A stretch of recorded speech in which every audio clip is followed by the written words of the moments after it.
Welcome to Inside the Firm, a podcast dedicated to small business owners and hosted by entrepreneurs, Alex Gore and Lance Cayko.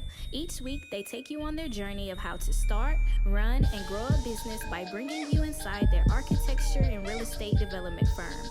Get a behind-the-scenes tour of how these business leaders manage their clients and foster company culture while creating new and innovative projects. And now your hosts, Alex Gore and Lance Cayko.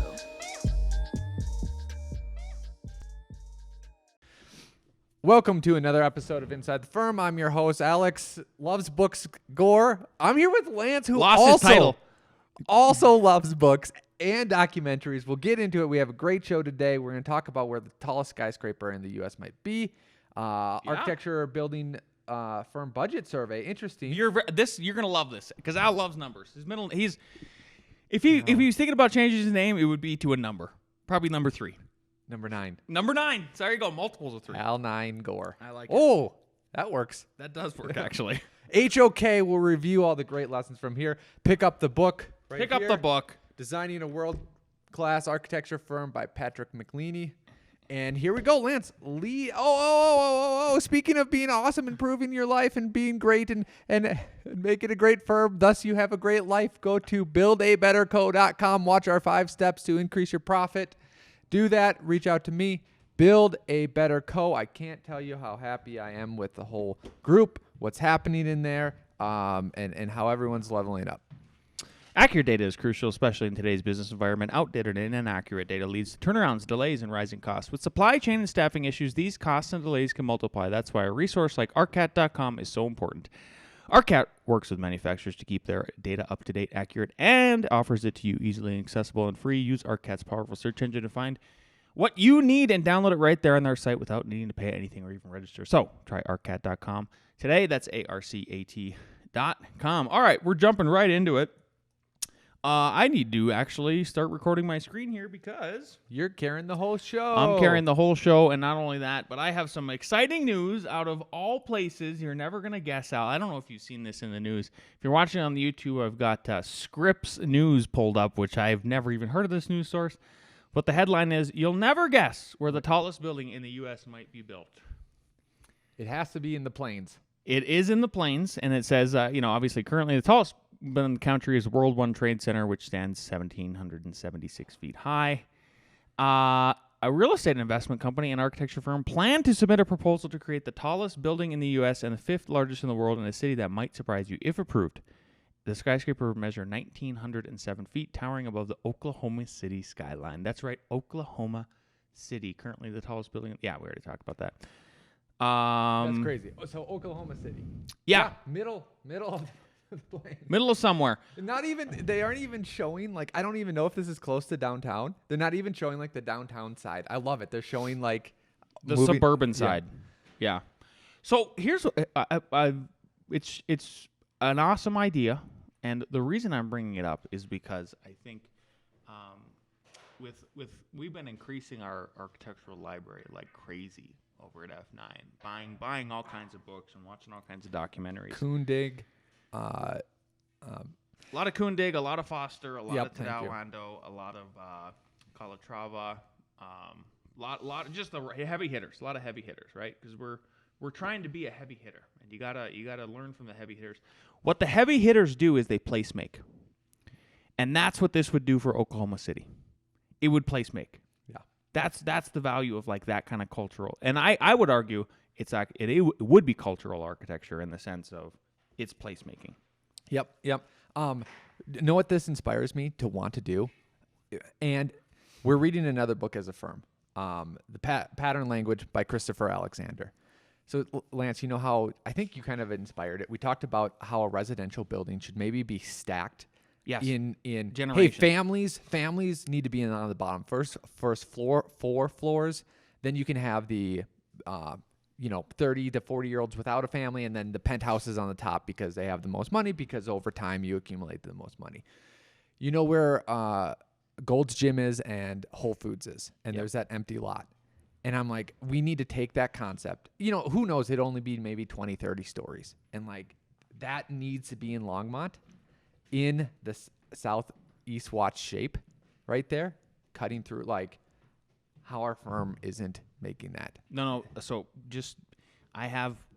we're gonna bring the fun project back. It's gonna happen this year, and I think it should happen this summer, once Joe comes, and hopefully we can hire another person, straight out of grad school, and we do that. Like the fun project has to come back. Yeah. We're ready to do it. We need to do it. Yep. The ideas project or whatever. Okay, but back to business. I've got a LinkedIn post here that I thought I'd share with everybody. I know Al's going to love it. Is the 2023 architecture firm budget survey results posted by Lucas Gray up here, and he's a director of business development, senior business consultant. So he used to be a practicing architect, and I don't think he does that anymore. And he works with, I thought he used to work with, actually, let me look here one sec. I just want to make sure I got it right. Get this. It's stupid. Yeah. Why they think it's a good idea to put that stuff there is he used to work for, I swear. Oh, he still does. CBG. Yeah, Yep. we know who that is. So they're all about helping architects crush it. So, yeah, they have a huge database of architecture firms, big, small, little, one, all that stuff. And the survey results, there was one big surprising one, and he actually responded to my comment, and he was like, I'll show you it. So first one is marketing and business development. 1.9% is, and his take is this was surprisingly on the low side. I typically recommend firms invest about 3% on their NOR marketing efforts. I wonder if you're doing some math right now to see what we're spending out and if we're spending enough. I am going to right now. Okay. Insurance, 1.6%. That is actually a lot, I thought. If you're going off of revenue, I'm gonna pull up some math on my end. Times what they say, 0.016. Yeah, that's actually about right. Never mind. But definitely the marketing is low. Now that I've done that math, holy cow, we are spending way more than that. On what? Marketing. Yeah, what did your number come up at? I don't know. We're about 6%. Good, and it's paying off. Yeah. It is paying off. Yeah. That NPA is not cheap, but they are leveling us up. It's amazing. Office expenses, 9.1%. This is for the general expenses to keep the office running, but doesn't include rent. Professional services, 6.3%. Accountants, IT support, legal expenses, and other consultants. I wonder if Penny could run the numbers for us on this, and she could see how we stack up. That's what we should do. Well, here's the thing: when you keep going down, You should do it, builderbetterco.com guy. Well, did you know I already have some of these, and Yes, it's already automatic. But no, wages and payroll. Yeah. And it's already in our KPIs, and Penny's already updating us. And You already have some of this then, for Yep. sure. And then you have the link, so Yeah. every month she'll say, "Hey, it's updated," and we can just go look. Okay. Yep. Build a better business. Builderbetterco.com. Al's streamlining it, man. I'm telling you.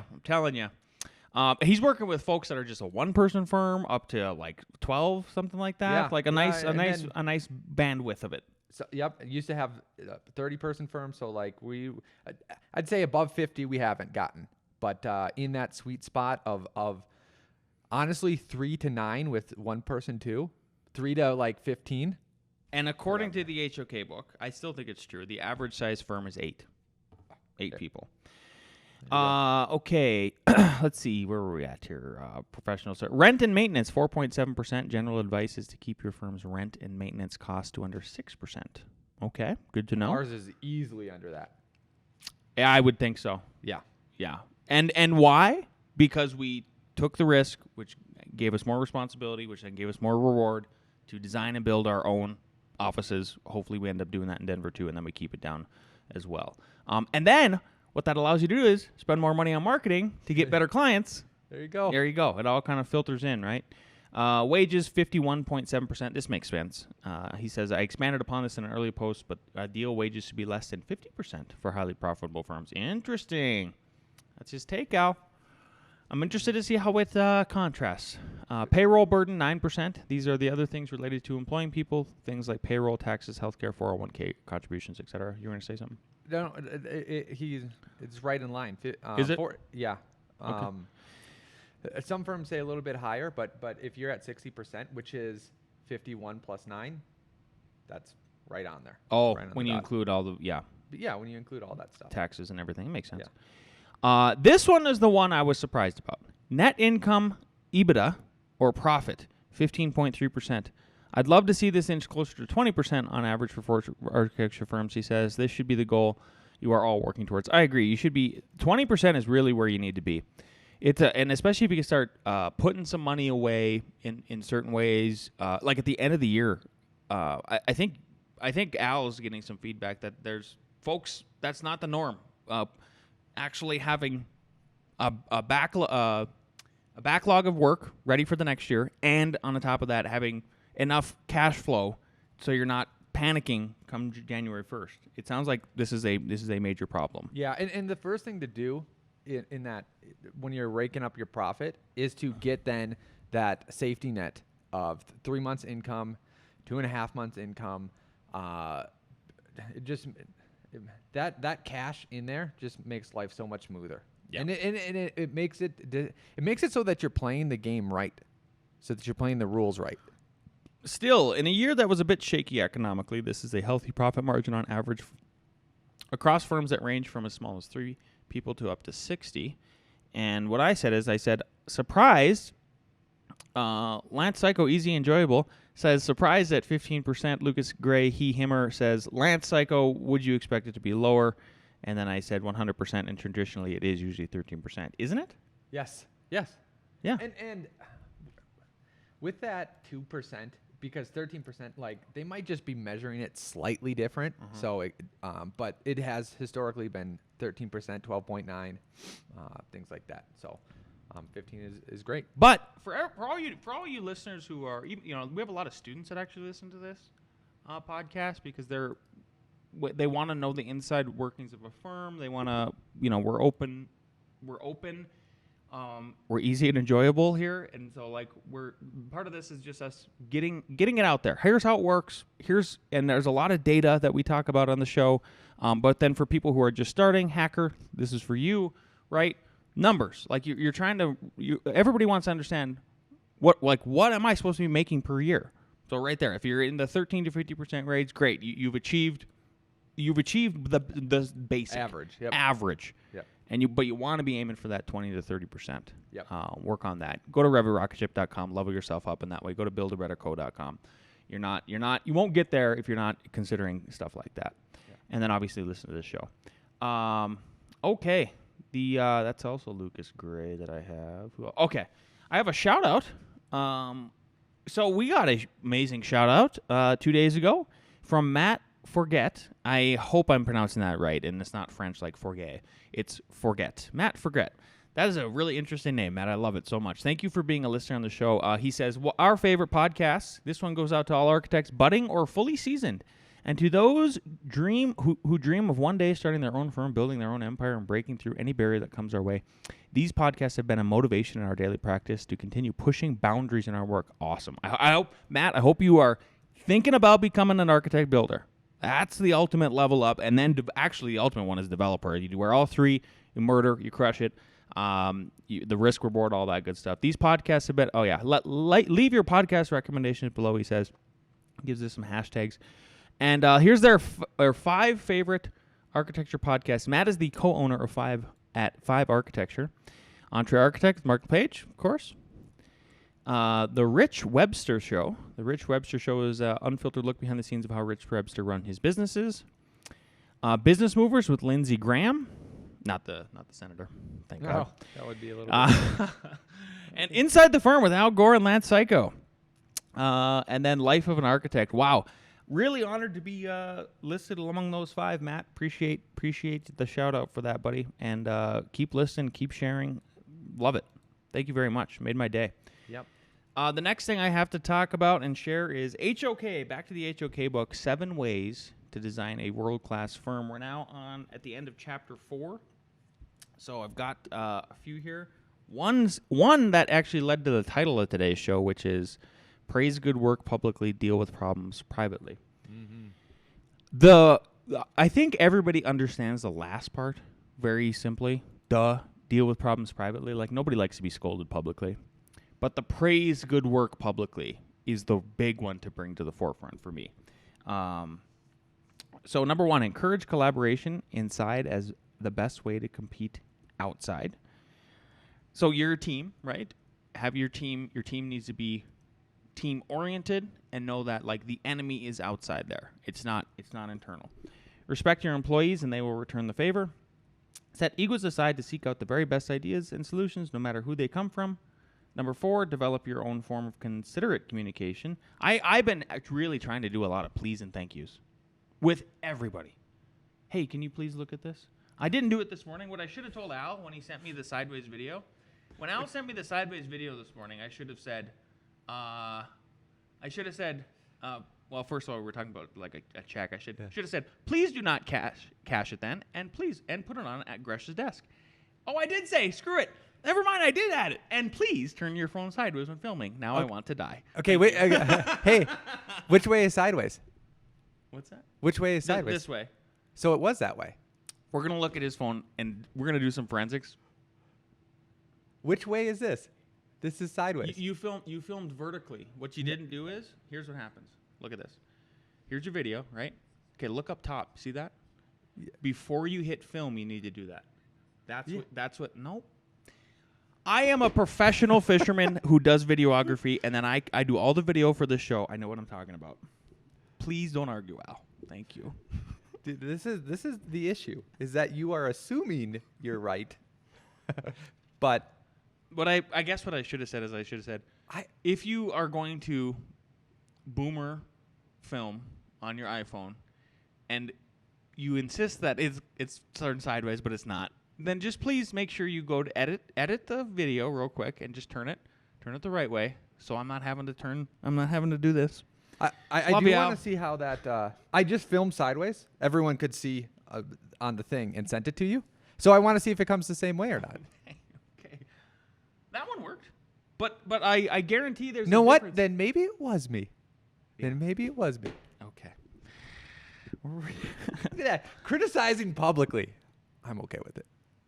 We dealt with the problem publicly. Don't do that. That's a lesson for you. Don't deal with this. Is inside the firm. Now you see. And again, hey, this was demonstration purposes. We did this on purpose. Exactly. And I think that I'm just gonna, if I may praise some more good work publicly.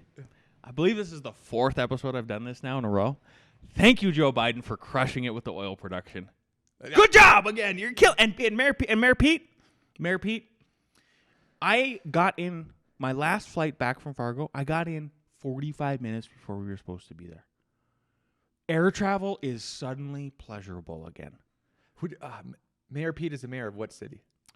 Mayor Pete is the Secretary of Transportation appointed by Joe Biden because I know who you're talking about. Yes. Yeah. Yes. Good job, Biden administration. You heard it here. Lance loves Biden. Oh my God. Let's see. Praise work publicly, deal with problems privately. I think that the deal with problems privately should be very obvious to anybody in a leadership position. The praise work publicly, though, is the meat and potatoes of the whole thing. Like, it's kind of like, it's weird. Like, I do think there's also weight to both of them. Because, like, you could ruin a whole relationship if you dealt with a problem publicly, right? One time. And at the same time, the praise good work publicly is not going to save a relationship by doing it one time. It needs to it's like constant. It's like as much as you possibly can. Does that make sense, what I'm trying to say with the weight? Yes, and there's just a caveat because there's nuance to everything. And this is what you'll learn when you're growing or making a firm is there's so much nuance to this that blanket rules only get you so far. So the deal with problems privately. I think that's like, let's say I have like a personal problem with you that I have to deal with, right? Yeah.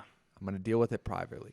But part of creating a good firm is literally opening up problems so that people can learn from that. And part of our lean meetings is, hey, what is a problem that you had? And normally it's a problem with the city. It's a problem with code. It's a problem with trying to understand something. It might be a problem with the way that you communicate, like with me or something like that. Yep. And then that way you can let it out in the open and you can iterate faster and you can actually solve problems so that you aren't stuck at a level. You aren't, there isn't this glass ceiling above you. Yeah. So just know that there's that little nuance in there. Yeah.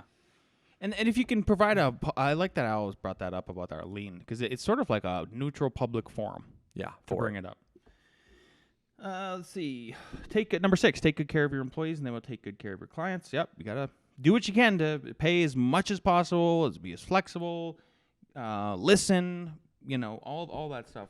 Number 7. Tell and retell the stories of your own firm to share your values and pull people together. Nice.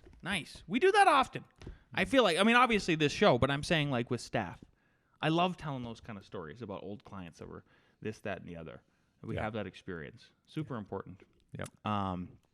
Very cool. Well, I have a very special guest, believe it or not. Wow. That is, joining us. All the way from Japan.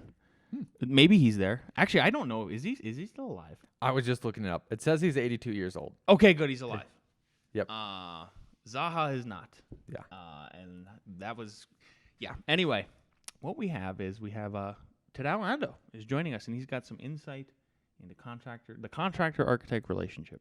So I've been watching a bunch of documentaries on architects on the Amazon Prime. I highly recommend everybody watch How Much Does Your Building Weigh by Norman Foster, and then I would watch Tadao Ando's movie, and it's the one that has the most ratings and is most popular. That one. There's 3 of them on there actually, and then the third one is Zaha Hadid. Really, like just. Well, the best part about Tadao, which I think we're gonna. I saw you put a bullet point in there. It's about with students, is that like I don't know if you remember this, but like he's not formally trained. You know this, right? No, I don't remember that. Oh my God, you got to watch it. Yeah. He's like you can't even do what he's. I don't even know if you could do how he became an architect more, and that's sad actually. Like he went through a pure apprenticeship. Had no formal training whatsoever. All he did is draw, and he's like one of the best architects of all time. Well, you want to know what's so funny? I've been interviewing the NCAR presidents and stuff like that. I have them on, and one of them was the same way. Didn't go to the college, and he's probably 50 something. Still, and but this is what they're trying to bring that back. Oh, more pathways to becoming an architect. Like that's one of their goals. Because more that's pathways. And it's essentially how Norman Foster started too. Because he came from such a lower middle class background, that he had to the way he starts out his film is he talks about he knew what the end goal was. Like it's so critical every time. Like what is the end goal in mind? And he knew that the end goal was I have to have a portfolio. And he literally says this in the movie. He goes like, well, how do I have a portfolio? And he's like, oh, I just got to draw. So he would just draw everything. He would just constantly freaking draw. Mm-hmm. And then he went to an architect's office one day, no formal training, no schooling. And he goes, and the architect, he said, I want to be an architect. And the architect's like, well, I need to see your portfolio. And where do you go to school? And he's like, I don't go to school. And he's like, well, how do you have a portfolio? He goes, I have a portfolio. Yeah. Went back home next day, showed him his portfolio, hired. And that was the kickoff. Anyway, so I just love that, if you're in school, the whole point of what I'm going to get at eventually here is, if you're in school, what is your excuse? Jeez, you're spoiled technically. Yeah, because you're forced to make a portfolio. Yeah, so this is from the Tadao movie, and I love this quote that he had, and I'll read it because it's in Japanese, but you'll see it on the YouTube. Okay, so what he says is, all building contractors conceive the desire for good architecture. Without this desire, there is no good architecture can emerge. So I wanted to... All contractors... Not... Okay. And I can read it again. I don't think all contractors. I think what makes a great project... I'm glad you brought the nuance in. Yep. That absolute language is just... Is the client has to have that desire. The architect has to have the desire. Then the contractor has to have that desire. It's a triangle. If you're not aligned, it's not going to be an authentic, beautiful building. Yeah. Because the contractor can bastardize it just by... Let's substitute this material. Let's advise them that this is the way to go. Blah, blah, blah. Exactly. It's got to be a triangle. That's our best projects are the ones where there's a triangle every time. And a big push comes from the owners. A big, I need you. It's a tricky situation where it's like, I need you to trust me, owner. And at the same time, I need you to push me. So you got to trust me with I'm leading the whole thing, but then you push us and tweak us from there. And then the contractor has to respect what we're trying to do, and we also have to respect what they're trying to do and have empathy for them in the field. But that's the relationship. But yeah, I don't think it's all. I'm glad. That's what I was hoping you'd pull out. Yep. It's only some. So what does this have to do with reaching these kids. Here, if you are also somebody who teaches at the universities, okay, or if you are a student listening to this message is for you. I am also on Instagram. I am also on the Twitter. I am not on satanic TikTok, but I do understand these mediums and all of that. I used to run a very large social media page. I used to have like millions of people in my pocket, right? So I get it. I have a YouTube channel, all that stuff. I make media. But you're doing yourself a disservice if you're a teacher and you aren't recognizing what I'm about to say, and if you're a student and you aren't doing what I think you need to do, which is like these Instagram reels, these TikTok reels, these Facebook reels, posts on those social media platforms that relate to architecture are doing you a disservice. They're only giving you like 30 seconds. They're giving you like 15 seconds. And what they're not showing is, and it became so obvious to me in this current week with my students up in North Dakota State, was I had to explain to them. I go, they kept asking me like, what do you want to see on the floor plans? I go, do you want to see furniture? And I go, sure. I didn't give them a yes. And I go, I'm giving you a sure because I'm not sure why you're asking me this question as a junior student in an architecture school. Are you guys not? And then I would ask all of them, are you guys not going to Arc Daily every morning? Are you guys not opening up architecture books in the library and looking at how these kind of architects are displaying their work online and how they're explaining in because they're not construction documents. No, that's not what we're producing in school. We're producing presentation style architectural graphics, right? Yep. And the feedback was, well, I go to Instagram, I go to Facebook, I go like verbatim. I'm just repeating what they're saying, right? Oh, I see. So yesterday I got a little testy, and I had about 10 minutes in between meetings, and I went to a coffee shop, got a cup of coffee, and I made a little lecture for them. And I thought, I was giving them the benefit of the doubt. And I was like, well, maybe Arc Daily quit putting up presentation-style architecture floor plans. Maybe they quit doing that. Sure. I don't know. Sure. Nope. First 3 projects. Perfect architectural. Yeah. Are you looking at it? Yeah. There's a bed in there. There's furniture. There's a bed. There's key plans, and I showed them the differences between a couple of them. Like you don't like. I'm not. No one. None of these. If you're aiming for that kind of level of professionalism, that's where it's at. So if you are. So the other thing is then the books. It's in this day and age. It's not you pick one or the other. Meaning, like, I don't think you should not watch the Instagram reels either. Fine, watch the Instagram reels. Yep. Do that stuff. Do all that stuff. You just have to do more now. Like, I'm sorry, you don't have a choice. Now you have to go to arcdaily.com. I used to do it every single morning when I was in school. Every single morning I would go look at the new ones that I hadn't seen yesterday. Yep. That was my habit. I know. You and everybody did. And then I would go to the library and I would open up the big Norman Foster books or whoever else, and I would just page through and page through and page through. It'd kind of like be my break from design. Oh, 100%. I think this could be taken 2 ways, and to explore all options will kind of illuminate things. Like you could ask, and you should ask yourself, is this coming from me? Meaning yourself, reflection. Am I so stringent in the way that I want stuff that kids are now asking, hey, does he want this or does he want this? Because he's very deliberate in saying, I want, give me this. But he didn't say that. So now I need to ask, right? Because they're trying to see, because if you don't give them what you want, then you're telling them and being critical and honestly, of them. That's why half it's on me and other teachers, But let's just say that that's true, right? I still had advice for a student because you can't control all of your teachers. Here's the advice for a student, because I remember being sort of in that same boat too. When you go look at this, when you spend time, when you do stuff that your teacher doesn't want or different than you want, the way you get away with it is you are undeniable. Thank you. Yes. That's what. So like, I don't give a shit as long as you're undeniable. Exactly. Damn so like. Straight. That's how you shut your teacher up. Murdering. Because what if they're like, oh, you forgot this one thing? Let's say section perspective, because I hear stuff and they forget it. They just don't do it. Yeah. And I know you've been telling them to do it. Yeah, you've heard But me. their project is undeniable. Like, you would just shut your mouth and be like, yeah, I know you didn't do that. It might have helped, but I can see you really focused on the design and you nailed it, and the floor and everything makes sense. So that's really your answer. It's undeniable. Very good. Love it. All right, that's going to do it for this week. If you like this episode, you're watching on YouTube, like, subscribe, leave us a positive comment.